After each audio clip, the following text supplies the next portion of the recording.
Russian researchers in the late 1940s kept 5 people awake for 15 days using an experimental gas-based stimulant. They were kept in a sealed environment to carefully monitor their oxygen intake so the gas didn't kill them, since it was toxic in high concentrations. This was before closed-circuit cameras, so they only had microphones and 5-inch thick glass porthole-sized windows into the chamber to monitor them. The chamber was stocked with books, cots to sleep on but no bedding, running water and toilet, and enough dried food to last all 5 for over a month. The test subjects were political prisoners deemed enemies of the state during World War II. Everything was fine for the first 5 days. The subjects hardly complained, having been promised, falsely, that they would be freed if they submitted to the test and did not sleep for 30 days. Their conversations and activities were monitored, and it was noted that they continued to talk about increasingly traumatic incidents in their past, and the general tone of their conversations took on a darker aspect after the 4-day mark.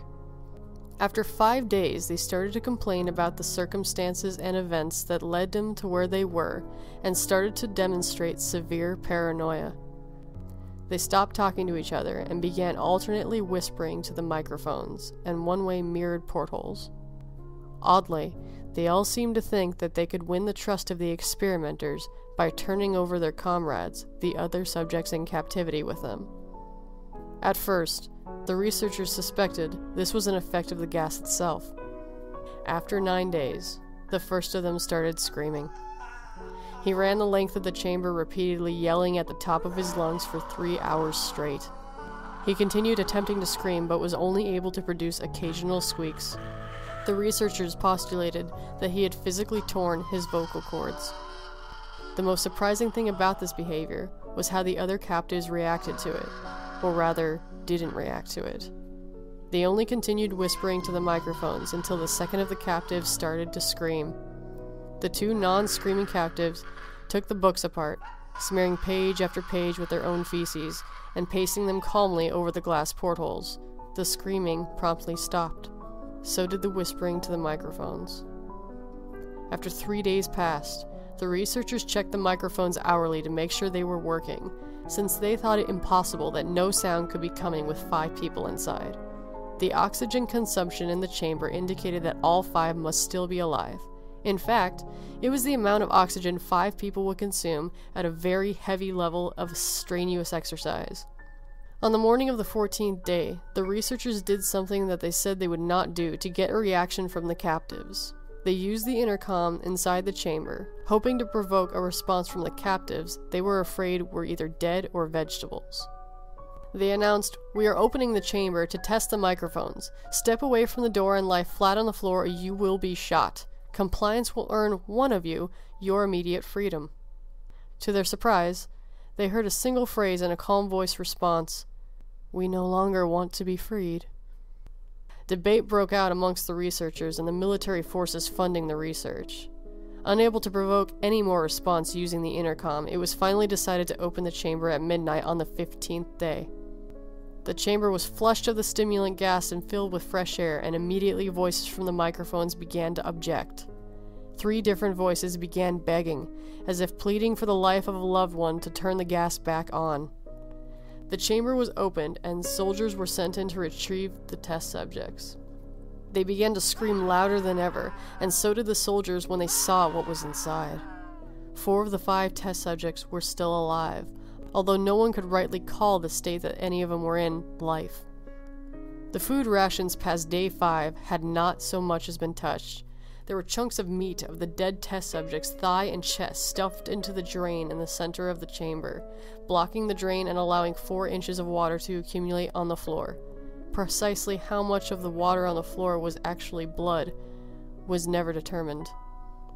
All 4 surviving test subjects also had large portions of muscle and skin torn away from their bodies. The destruction of flesh and exposed bone on their fingertips indicated that the wounds were inflicted by hand, not by teeth as the researchers initially thought. Closer examination of the position and angles of the wounds indicated that most, if not all of them, were self-inflicted. The abdominal organs below the ribcage of all 4 test subjects had been removed, while the heart, lungs, and diaphragm remained in place. The skin of most of the muscles attached to the ribs had been ripped off, exposing the lungs through the ribcage. All the blood vessels and organs remain intact. They had just been taken out and laid on the floor, fanning out around the eviscerated but still living bodies of the subjects. The digestive tract of all 4 could be seen to be working, digesting food. It quickly became apparent that what they were digesting was their own flesh that they had ripped off and eaten over the course of days. Most of the soldiers were Russian special operatives at the facility, but still many refused to return to the chamber to remove the test subjects. They continued to scream and to be left in the chamber, and alternately begged and demanded that the gas be turned back on, lest they fall asleep. To everyone's surprise, the test subjects put up a fierce fight in the process of being removed from the chamber. One of the Russian soldiers died from having his throat ripped out. Another was gravely injured by having his testicles ripped off, and an artery in his leg severed by one of the subject's teeth. Another 5 soldiers lost their lives, if you count the ones that committed suicide in the weeks following the incident. In the struggle, one of the 4 living subjects had his spleen ruptured and it bled out almost immediately. The medical researchers attempted to sedate him, but only proved impossible. He was injected with more than 10 times the human dose of a morphine derivative and still fought like a cornered animal, breaking the ribs and arms of one doctor. When heart was seen to beat for a full 2 minutes after he had bled out, to the point where there was more air in his vascular system than blood. Even after it stopped, he continued to scream and flail for another 3 minutes, struggling to attack anyone in reach, and just repeated the word "more" over and over, weaker and weaker, until he finally fell silent. The surviving 3 test subjects were heavily restrained and moved to a medical facility, the 2 with intact vocal cords continuously begging for gas, demanding to be kept awake. The most injured of the 3 was taken to the only surgical operating room the facility had. In the process of preparing the subject to have his organs placed back in his body, it was found that he was effectively immune to the sedative that they had given him to prepare him for surgery. He fought furiously against his restraints when the anesthetic gas was brought out to put him under.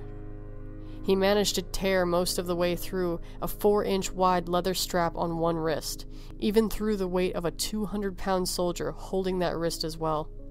It took only a little more anesthetic than normal to put him under, and the instant his eyelids fluttered and closed, his heart stopped.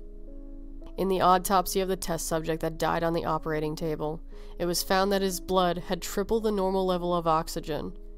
His muscles, that were still attached to his skeleton, were badly torn, and he had broken 9 bones in his struggle not to be subdued. Most of them were from the force that his own muscles had exerted on them. The second survivor had been the first of the group of 5 to start screaming. His vocal cords destroyed, he was unable to beg or object to surgery, and his only reaction was shaking his head violently in disapproval when the anesthetic gas was brought near him.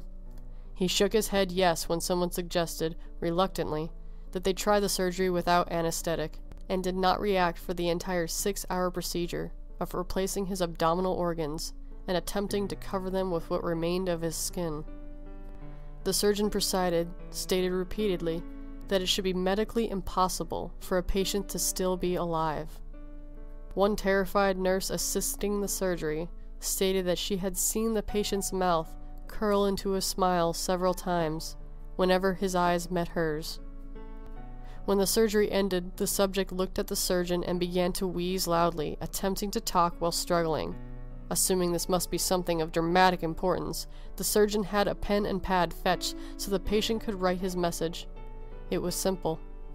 Keep cutting. The other 2 test subjects were given the same surgery, both without anesthetic as well, although they had to be injected with a paralytic for the duration of the operation.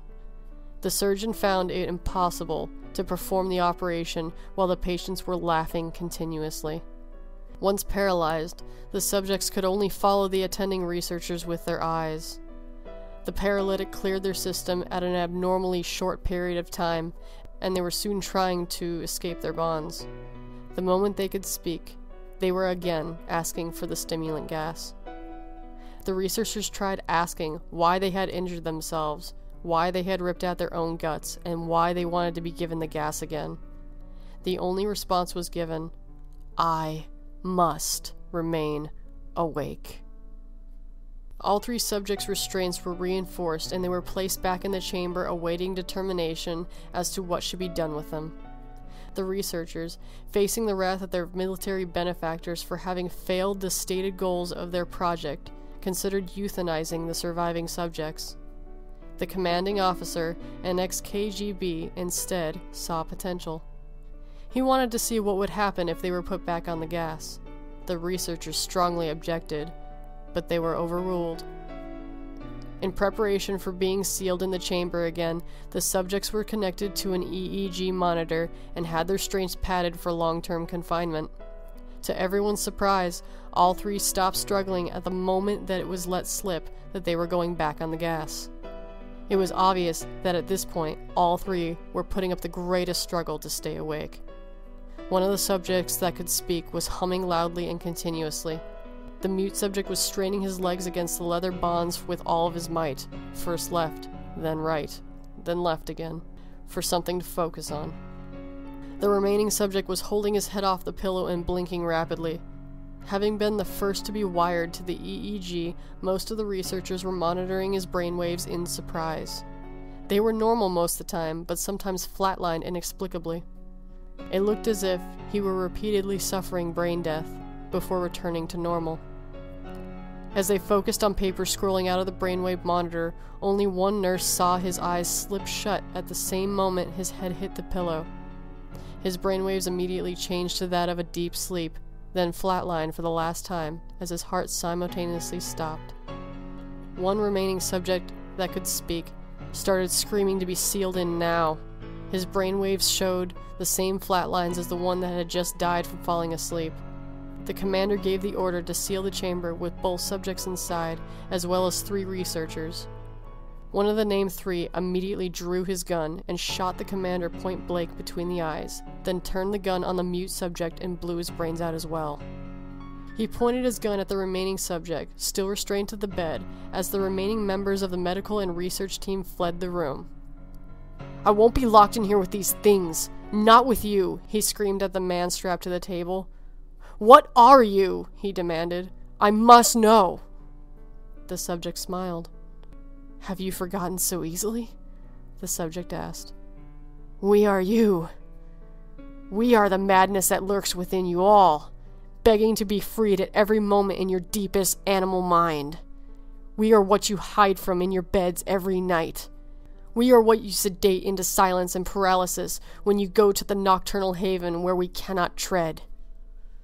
The researcher paused, then aimed at the subject's heart and fired. The EEG flatlined as the subject weakly choked out, "So nearly free."